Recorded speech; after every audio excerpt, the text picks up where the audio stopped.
Ituturo ko pala sa inyo ngayon kung paano mag-connect ng mini spider na ilaw na ito dito sa ating DMX controller na 512. Yung mini spider pala na ito, meron po itong 7 channel at saka 13 channel. So kailangan natin siyang iset sa 13 channel. Dito sa kanyang screen, naka-auto po tayo. Hanapin po natin dito yung address. So naka-address, press po tayo dito, CHND, tapos enter. Isiset po ninyo yan sa 7 channel, may 7 channel. Kung 13 channel, 13 channel. So isiset po natin siya sa 13 channel and then press enter. So ngayon connected na yung mini spider na ito dito sa DMX, i-on lang natin yung DMX controller. So yan, automatic po yan na naka-address na sa A001. Mag-press tayo dito sa scanner button 1 kasi isa lang naman yung nakakabit po dito. Check po tayo yung slider 1. Ito yung isang spider po niya. Yung slider 2, ito naman, dito naman yung sa kabila. Makikita po ninyo, ito po yung laro-laro niya. Slide po tayo dito sa number 3, ito po yung master dimmer niya. And then ito, number 5, yung red, green, blue, at saka yung puti.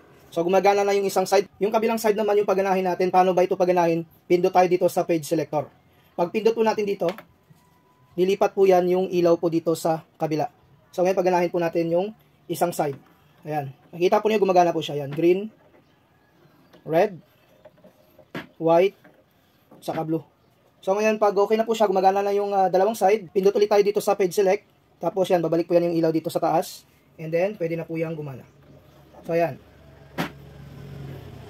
Yan, pwede nyo na po siyang paganahin. So, basic lang po yung tinuro ko dito, yung manual lang po yan. Yung pag-program naman, sa sunod na lang na video po natin. So, sa mga gusto mag-avail nito, pakiclick lamang yung ating yellow basket.